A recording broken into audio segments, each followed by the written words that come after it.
అందరం కూడా క్రిస్మస్ అంటే మనకు రెండు విషయాలు గుర్తొస్తాయండి. ఒకటి క్రిస్మస్ ట్రీ అండ్ స్టార్. కరెక్టేనా? స్టార్ అనమ్మా. స్టార్ తెలియని వాళ్ళు ఎవరన్నా ఉన్నారా? చెప్పట్లేదు. తెలుసా తెలీదా? తెలుసు. అయితే మన యేసయ్య నిజంగా ఈ భూలోకానికి వచ్చింది ఎందుకంటే మన హృదయాల్లో ఆయన వెలిగినట్టు. అంటే ఒక వచనం చదువుతాను, కీర్తనలు.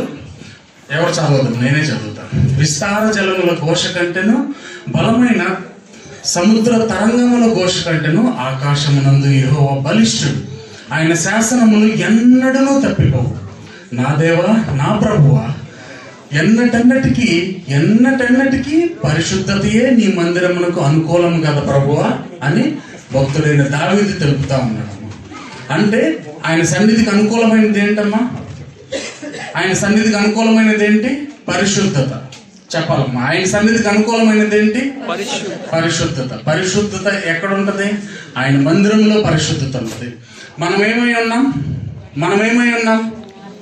ఆయన ఆలయం ఉన్నాం. అంటే మన హృదయం కూడా ఒక మందిరం అన్నమాట. మన హృదయంలో పరిశుద్ధత ఎప్పుడు ఉంటది? అది ఎలా ఉంటది ఏంటంటే, మన పితరుడైనటువంటి ఆదాం తాత ఏదైనా వనంలో ఏం చేశాడమ్మా? ఆయన ప్రియ భార్య ఆజ్ఞాతిక్రమమే పాపం అన్నమాట. ఆయన ప్రియ భార్య ఆజ్ఞాతిక్రమంగా దేశం అన్ని ఇచ్చాడు. ఆ వనంలో అన్ని తినండి, మీకు నచ్చినట్టు ఉండండి అని చెప్తే ఆవిడేం చేసింది? యేసయ్య ఆజ్ఞను అతిక్రమించి ఆ పండును కోసి తను తినటమే కాక ఆదాముకు కూడా ఇచ్చింది. అప్పటి నుంచి మొదలైనటువంటి మన పాపము ఎన్నటికీ పోదనమాట. అది మనం జన్మతః పాపులమై నిత్య నరకాగ్నికి పోవాల్సినటువంటి మనము ఎంత మాత్రము దేవునికి ఇష్టం లేక ఆయన ప్రియ కుమారుడైన యేసుక్రీస్తు ప్రభువారిని ఈ లోకానికి పంపారన్నమాట. అర్థమైందమ్మా?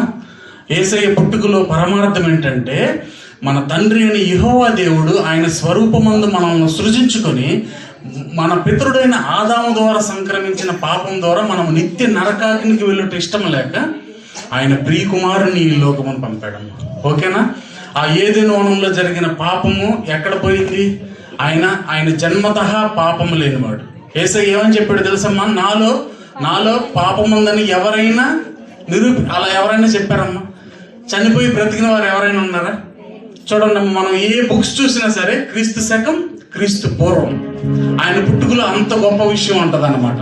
కాబట్టమ్మా మనమందరము కూడా ఆయన పుట్టుకలో ఉండే పరమార్థాన్ని గుర్తించాలి.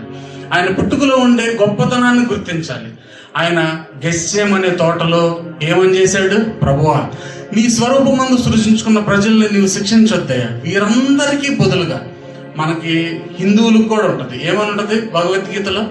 రక్త ప్రోక్షణ జరగకుండా పాప క్షమాపణ లేదు. ఉందమ్మా?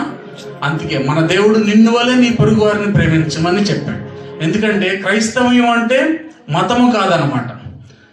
క్రైస్తవ్యం అంటే చెప్పండి, క్రైస్తవ్యం అంటే మతము కాదు.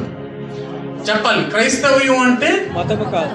క్రీస్తు యేసు మత బోధకుండు కాదమ్మా, మతి మార్చేవాడు. అర్థమైందమ్మా? క్రైస్తవ్యం అంటే మతము కాదు, మారు మనసు. క్రీస్తు యేసు మత బోధకుండు కాదమ్మా, మన మతిని స్థితిని మార్చినవాడు.